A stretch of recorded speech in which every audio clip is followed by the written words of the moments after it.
अस्सलामुअलैकुम व्यूवर्स, उम्मीद है तमाम दोस्त खैरियत से होंगे। आज एक नए वीडियो के साथ हाज़िर हैं और आज इंशाल्लाह इस वीडियो में हम डिस्कस करेंगे कि किसी भी गाड़ी में कितने किस्म के वाटर बेस्ड लिक्विड्स या वाटर बेस्ड फ्लूइड्स होते हैं। और वाटर बेस्ड से मुराद ऐसे फ्लूइड्स या ऐसे लिक्विड्स हैं जिनमें पानी शामिल होता है या वो पानी नुमा होते हैं। तो इंशाल्लाह इस वीडियो में हम डिटेल में डिस्कस करेंगे कि कितने वाटर बेस्ड फ्लूइड्स या लिक्विड्स होते हैं किसी भी गाड़ी के इंजन में, और सेकेंडली फिर उनका क्या काम होता है, और इसी तरह थर्डली कि आपने अगर उनकी इंस्पेक्शन करनी है और उनको चेंज करना है तो कितने टाइम के बाद आपने लाजमन मेक श्योर करना है कि आप उनको चेंज कर लें या उनको रीफ़िल कर लें। तो चलिए वीडियो शुरू करते हैं।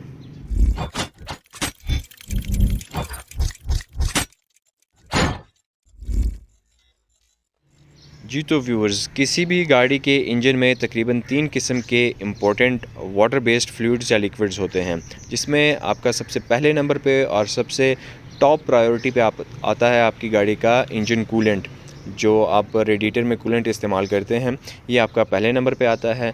फिर दूसरे नंबर पे आपकी गाड़ी का बैटरी एसिड या बैटरी लिक्विड आता है, और तीसरे नंबर पे आपकी गाड़ी का विंडशील्ड वॉशर का जो फ्लूइड होता है वो आता है। तो चलिए इनको अभी डिटेल में डिस्कस करते हैं।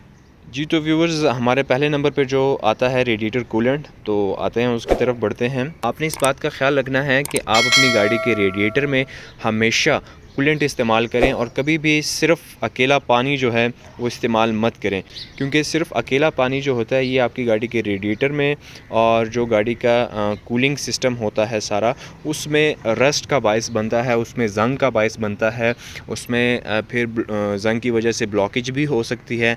और डेफ़िनेटली अगर कहीं पे भी ब्लॉकेज होगी, आपकी गाड़ी का जो कूलिंग सिस्टम है वो प्रॉपर्ली काम नहीं करेगा, तो फिर आपकी गाड़ी का इंजन ओवरहीट हो सकता है, और जो कि आपके लिए किसी बड़े नुकसान का और हादसे का बायस बन सकता है।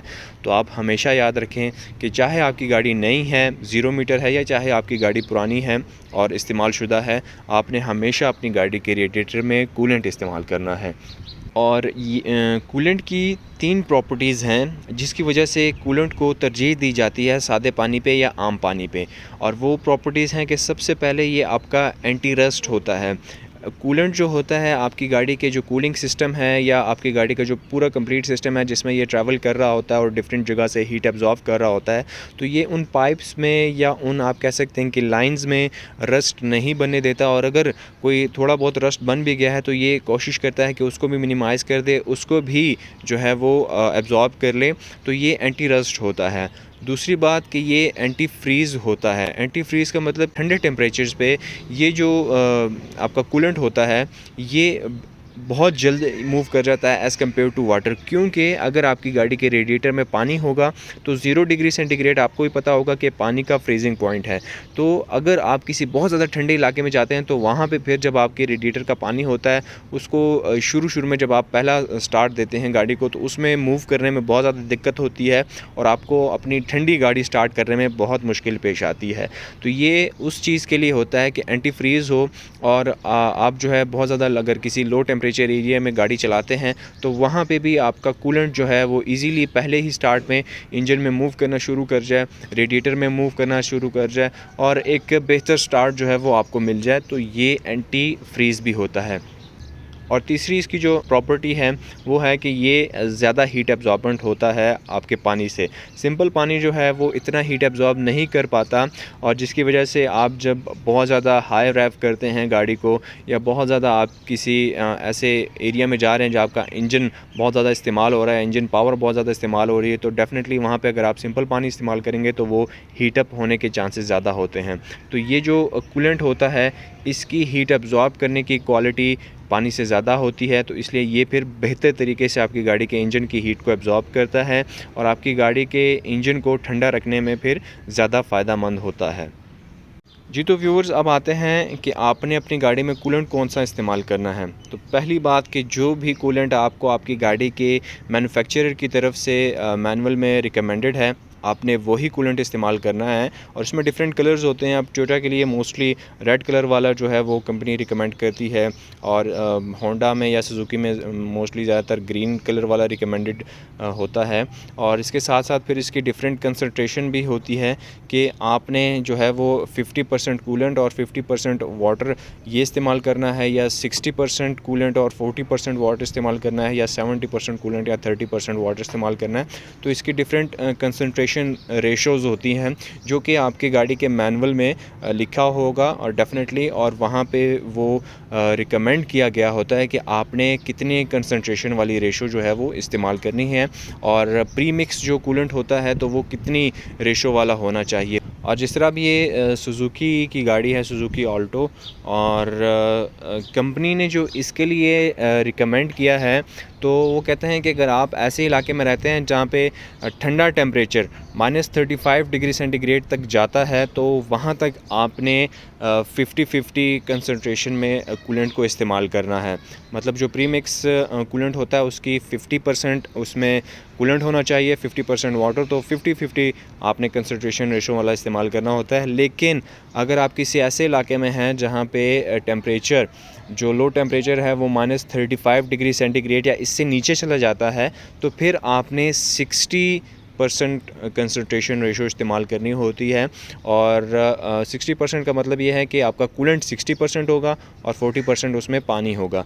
और यहाँ पे इस बात का भी ख्याल रखिए कि आपने अगर अपनी गाड़ी के रेडिएटर में या जो बॉटल होती है उसमें कूलेंट को टॉप अप करना है, तो आपने हमेशा कूलेंट में कूलेंट ही डालना है, आपने कभी पानी का इस्तेमाल नहीं करना।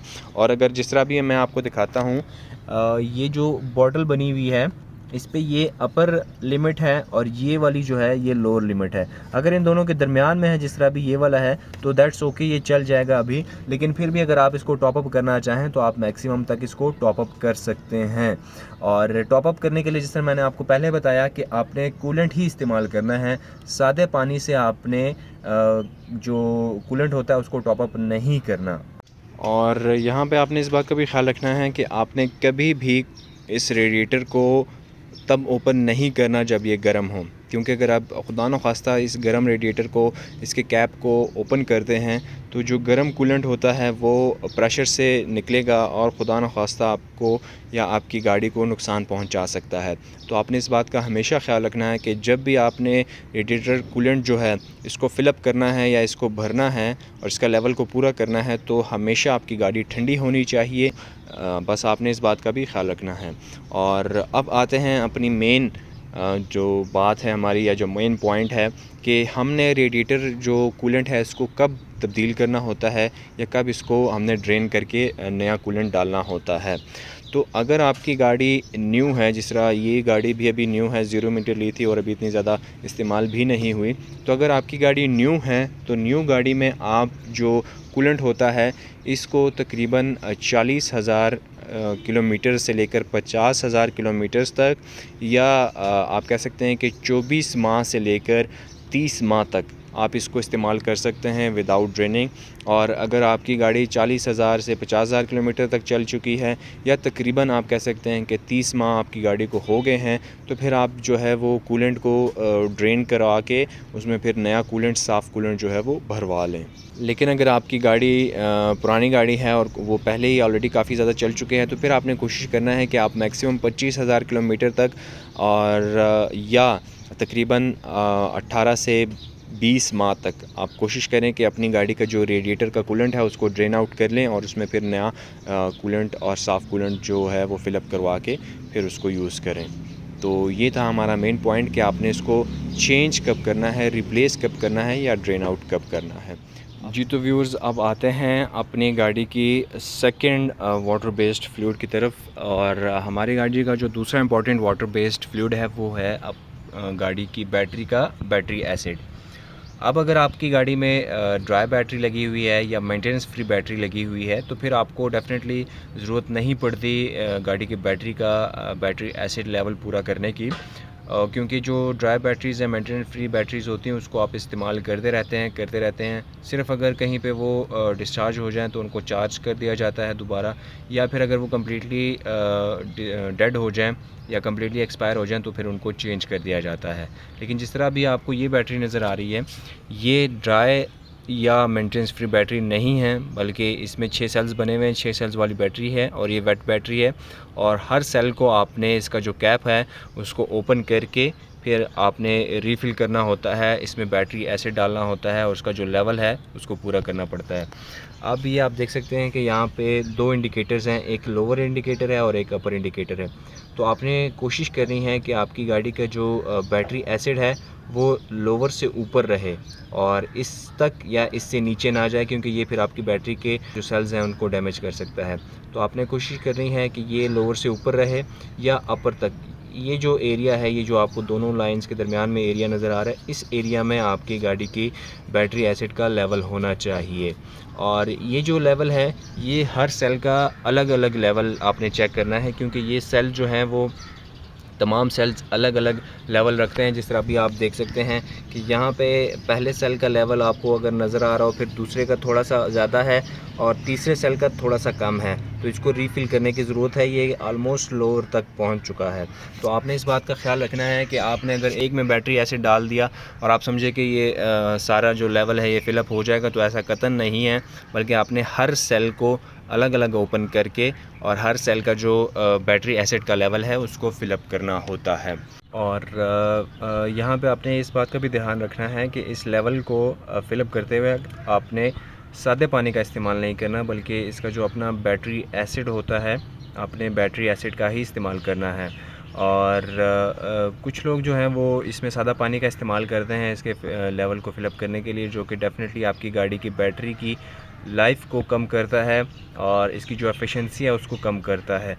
और ये जो है इसका कोई स्पेसिफ़िक टाइम या कोई स्पेसिफ़िक आप कह सकते हैं कि इंटरवल नहीं होता।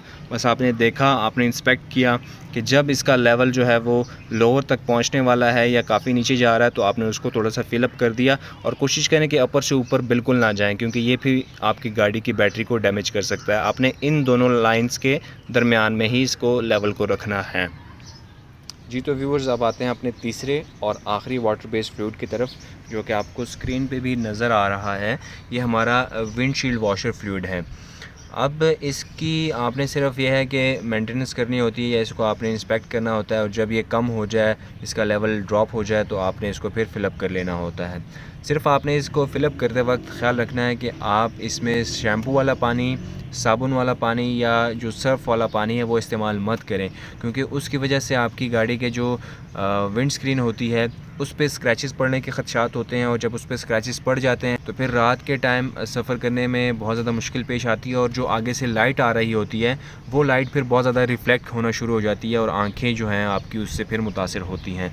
तो आपने हमेशा इसमें इसका जो मख़सूस विंडशील्ड वॉशर फ्लूइड होता है वो इस्तेमाल करना है, या इसके लिए टैबलेट्स भी मिलती हैं और उन टैबलेट्स को आपने पानी में डाल के थोड़ी देर के लिए छोड़ देना होता है। जब वो कम्प्लीटली हल हो जाए तो फिर वो पानी आपने इसमें डालना होता है। मैंने जो इस पानी में जो टैबलेट्स इस्तेमाल किए वो मैं आपको दिखा भी देता हूँ।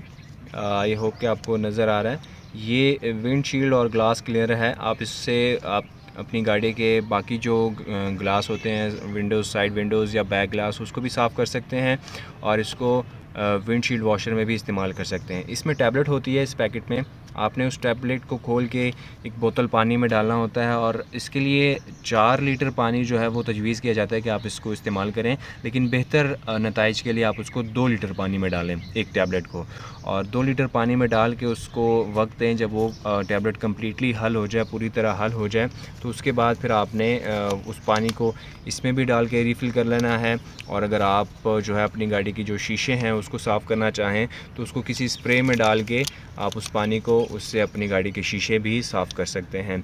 ये जो टैबलेट्स वाला पानी होता है या जो इसके लिए अपना वॉशर फ्लूइड मिलता है, ये मेक श्योर करते हैं कि आपकी गाड़ी के जो ग्लास हैं ये स्टिक फ्री रहें, इस पे किसी किस्म की कोई चिकनाहट ना हो और इस पे किसी किस्म के स्क्रैचेस ना पड़ें। तो आप मेक श्योर कीजिए कि आप भी जो पानी इस्तेमाल कर रहे हैं वो भी प्रॉपर विंडशील्ड वॉशर वाला पानी हो, उसमें कोई शैम्पू वाला, कोई सर्फ़ वाला या आप कह सकते हैं कि साबुन वाला पानी उसमें इस्तेमाल ना करें।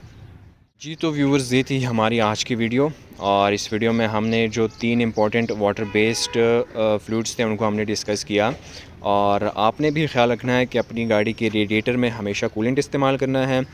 बैटरी के पानी को पूरा करने के लिए हमेशा बैटरी एसिड का इस्तेमाल करना है, और वॉशर के फ्लूइड्स को या इसके पानी को आपने फ़िलअप करने के लिए हमेशा जो इसका वॉशर का पानी होता है वो इस्तेमाल करना है।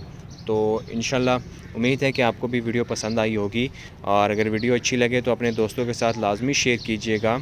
अब इसी के साथ अपनी वीडियो को एंड करूँगा और आपसे इजाज़त चाहूँगा। दुआओं में याद रखिएगा। अल्लाह हाफ़िज़।